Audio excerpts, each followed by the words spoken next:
बिस्मिल्लाहिर्रहमानिर्रहीम। अस्सलाम वालेकुम।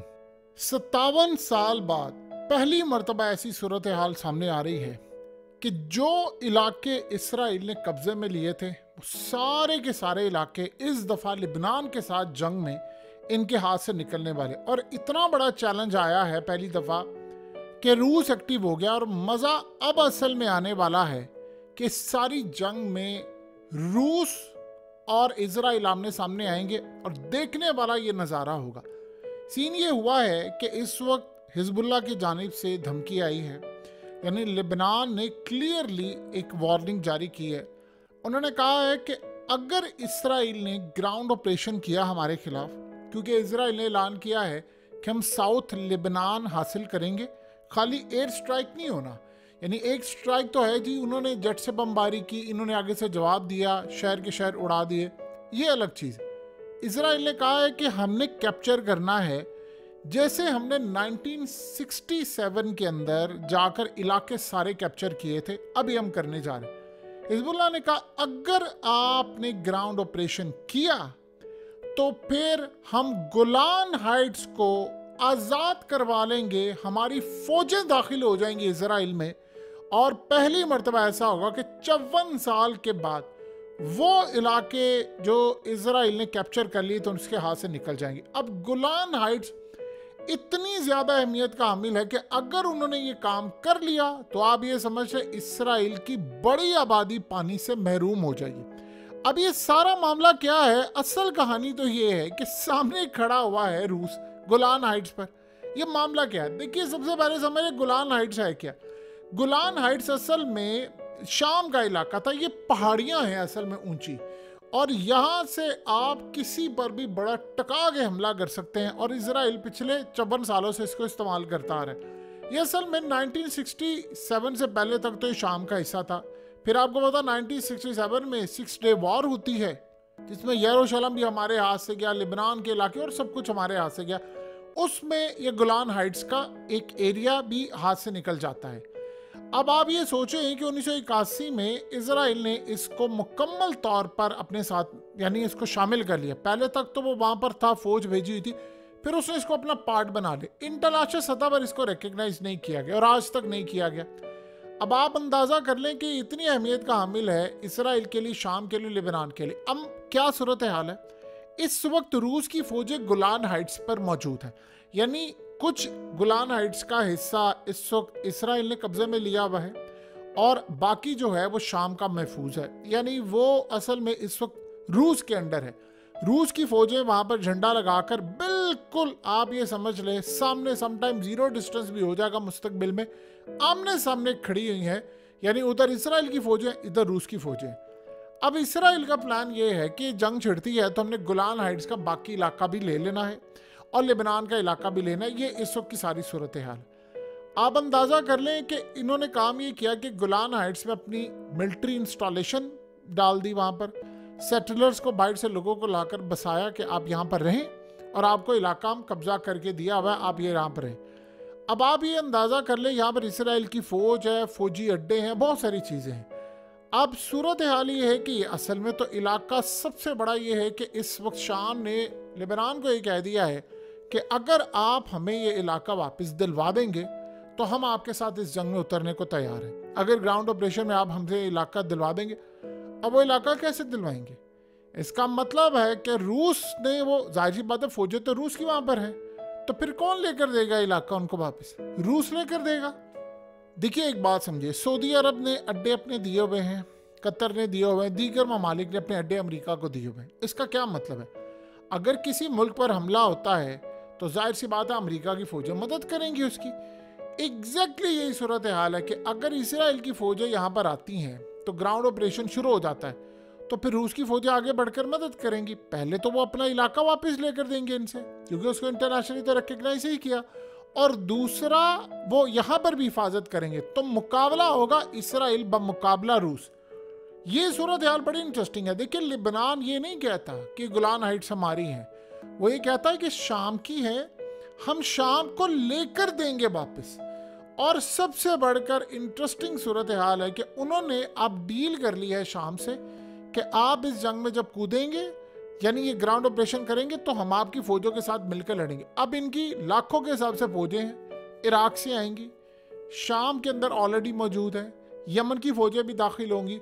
तो इस सारी सूरत हाल में सबसे बढ़कर सराउंडिंग एरियाज पर ये तमाम चीज़ें बड़ी अहमियत। अब इसराइल के लिए वाटर सप्लाई यहाँ से जाती है, सारे का सारा पानी तो वो लेते हैं।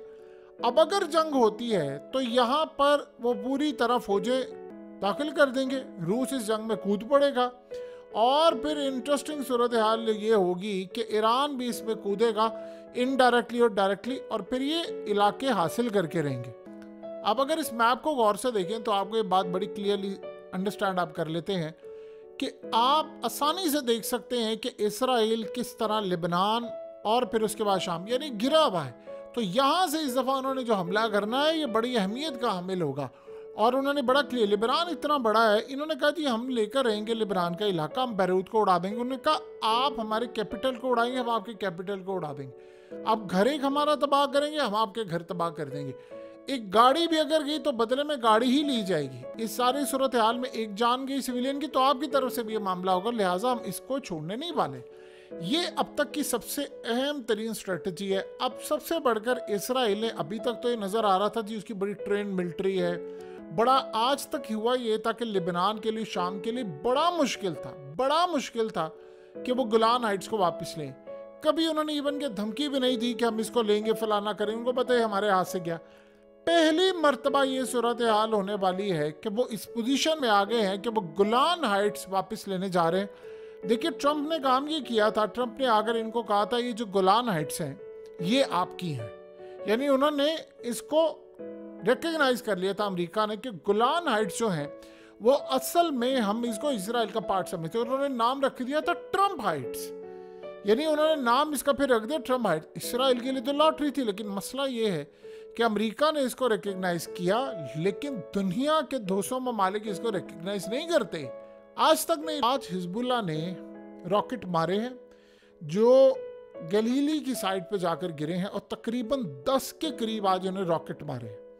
अब ये जो रॉकेट मारे हैं ये बड़ी इंटरेस्टिंग सूरत हाल है कि यहाँ पर जो रॉकेट मारे वो फिर इनका आयरन डोम फेल हुआ है और बुरी तरह तबाह हुआ है, और उन्होंने असल में दिखाया काम करने जा रहे हैं। अब यूके से आवाज़ उठी है कि जितने ऑयल टैंकर्स जा रहे हैं इजराइल के लिए इसको ब्लॉक कर दिया जाए, यानी इसराइल में किसी तरह का कोई ऑयल नहीं जाना चाहिए और इस सारे सिनेरियो में इनको ऑयल की सप्लाई बंद कर दे। अगर हमने ऑयल की सप्लाई इनको बंद ना की तो ये बड़ी तबाही मचा देंगे, लिहाजा हमें इस वक्त इनकी ऑयल की सप्लाई बंद करनी है। देखिए सबसे बड़ा मसला इस वक्त ये पैदा हुआ है कि जब से इनका आज स्कैंडल निकला है और बड़ा ख़तरनाक निकला है, जो इनके 9 फौजियों की गिरफ्तारी हुई है और उसकी गिरफ्तारी ख़त्म करवाने के लिए इस वक्त इसराइल के अंदर बड़े पैमाने पर लोग सड़कों पर निकले हैं।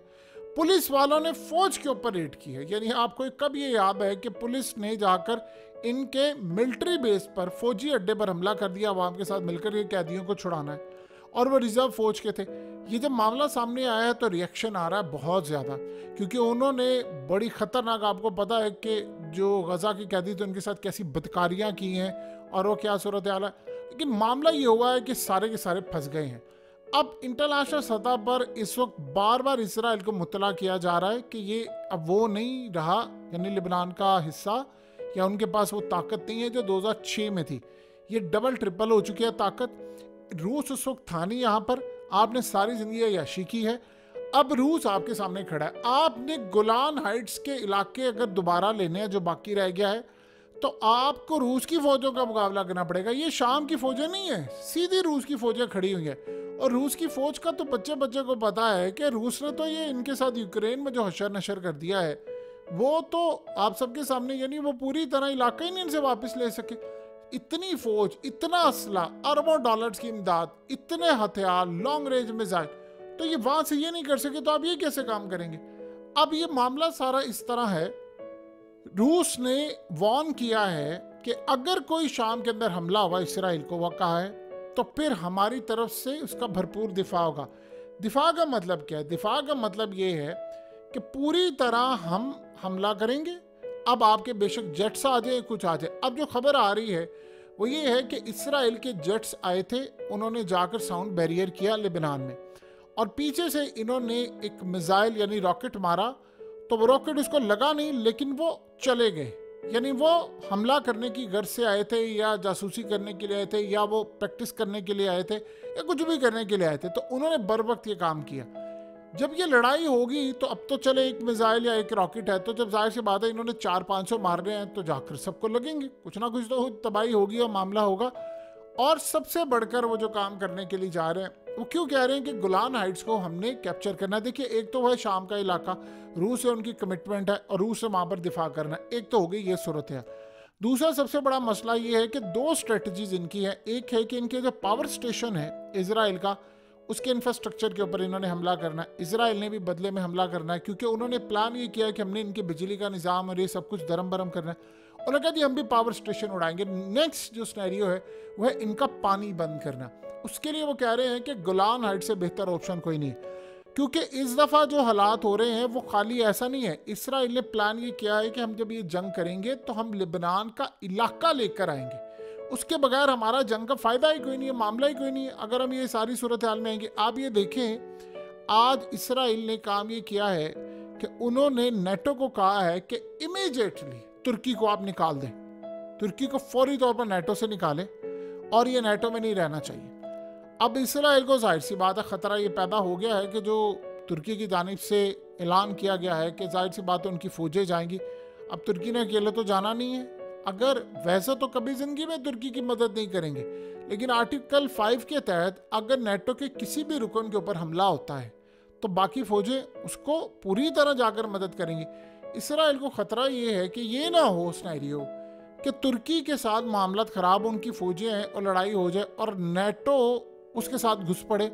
वैसे तो नेटो मदद करने के लिए नहीं आएगी, लेकिन अगर ये सिनेरियो इसी तरह रहा तो फिर तो जाहिर सी बात है नेटो के बाकी ममालिक को पैगाम जाएगा कि इस नेटो को तो फारिग कर दो, इसको तो तोड़ दो, इसका तो कोई फ़ायदा ही नहीं है। अगर अपने रुकन ममालिक की मदद नहीं कर सकते तो अब ये क्या करेंगे। तो एक तो ये सूरत हाल सामने आती है। जो अगला सिनेरियो है वो बड़ा अजीबो गरीब है कि अगर ये नेटो से इसको निकाल देते हैं तो फिर इनकी मदद करने के लिए क्या इस्लामिक फ़ौजें आएंगी मुस्लिम ममालिक से, इस्लामिक ममालिक से? क्या ये फ़ौज आएगी मदद करने के लिए? कोई इनकी सवाल ही पैदा नहीं होता, किसी ने भी नहीं आना, सवाल ही पैदा नहीं होता।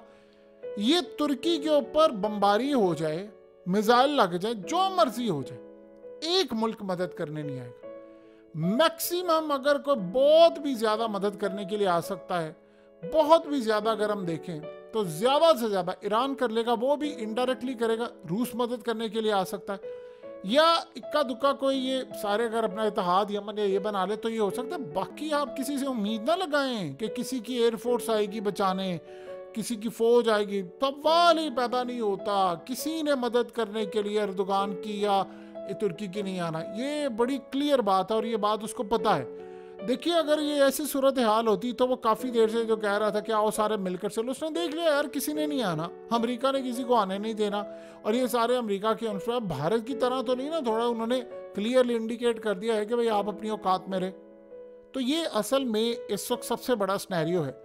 अब अगर गोलान हाइट्स लेट से इजराइल के हाथों से निकल जाती है, जो पहली दफ़ा है, आप अंदाज़ा नहीं कर सकते कि बाकी इलाके भी इनके हाथ नहीं रहेंगे। ये बहुत बड़ी लड़ाई हो जाएगी पहली दफ़ा, और ये पहली दफ़ा ऐसा मामला होगा कि वो इलाके जो इसराइल ने अपने साथ में लाए हैं वो फिर एक लहर उठ जाएगी कि अच्छा ये आज़ाद करवाया तो वो अगला भी आज़ाद करवाएं, फिर दूसरा भी आज़ाद करवाएं, फिर जाहिर सी बात है इनको स्ट्रेंथ मिलेगी।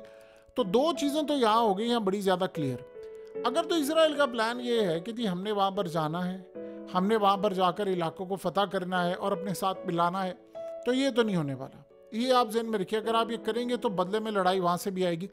और ग्राउंड के ऊपर ये याद रखिएगा, इसराइल के पास ऑलरेडी फ़ौजियों की शॉर्टेज हो चुकी है, फ़ौज उनके पास मौजूद नहीं है, तो आपने लड़ाई कहाँ पर करनी है? एक सिंपल सी बात है, आप ये लड़ाई कहाँ करेंगे जाकर, क्या मामला होगा, ये अभी तक किसी को नहीं पता। क्योंकि वहाँ से फाइटर्स की सूरत हाल ये है कि 1.5-2 लाख के करीब तो लेबनान हिजबुल्लाह के पास हैं, फिर यमन से 3-4 लाख फाइटर्स हैं, इराक से हैं, शाम से हैं, और फिर बाकी दुनिया भर से जो फाइटर्स आने हैं वो अलग है। अगर आप इस सारी सूरत हाल में देखें तो एक 10 लाख की फौज ग्राउंड के ऊपर लड़ाई करने को तैयार है, और ये इनिशियल स्टेज है, बाद में भी आती रहेंगी, क्या मामला होगा, ये सारे का सारा सिनेरियो आप देखेंगे।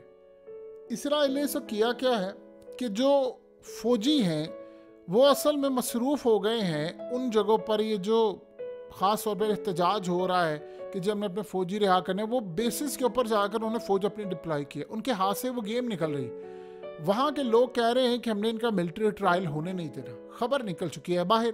अब वो कह रहे हैं कि अगर मिलिट्री ट्रायल ना हुआ तो ये ना हो कि हमारे ऊपर पाबंदी लग जाए और ममालिक को कह दिया जाए कि आपने इसराइल को असला नहीं देना, क्योंकि जब आप इस तरह की खिलाफ वर्जी करते हैं, वैसे तो उसने खिलाफ वर्जी के रिकॉर्ड तोड़ दिए हैं, लेकिन सिनेरियो यहाँ पर ऐसा बनता है। सो कुल मिलाकर इस वक्त इसराइल की जो पोजीशन होगी काफ़ी ज़्यादा वीक है। उनको लिबनान की साइड पे आना था, लेकिन उनके लिए एक नया इशू खड़ा हो गया है। आने वाले वक्त में एक बात आप अच्छी तरह समझ लें, ये जंग वो नई जंग होगी जो इसराइल आज तक लड़ता आ रहा है। सिनेरियो चीज़ें बड़ी बदल गई हैं। रूस गोलान हाइट्स में है, रूस का डिफेंस सिस्टम शाम में है, लिबनान बहुत ज़्यादा ताकतवर है। इसराइल की मिलिट्री के साथ मुकाबले के लिए अब कोई यानी कह ही नहीं सकता कि यार उनका ज़्यादा ताकत है, इनकी ज़्यादा है। ईरान ताकतवर हो चुका है, चाइना साथ खड़ा हुआ है और बहुत सारे ममालिक है, और इसराइल को जो इंटरनेशनल सपोर्ट हमेशा मिलती आ रही है वो इस दफ़ा नहीं है। तो चीज़ें बहुत ज़्यादा डिफरेंट है इसराइल के लिए।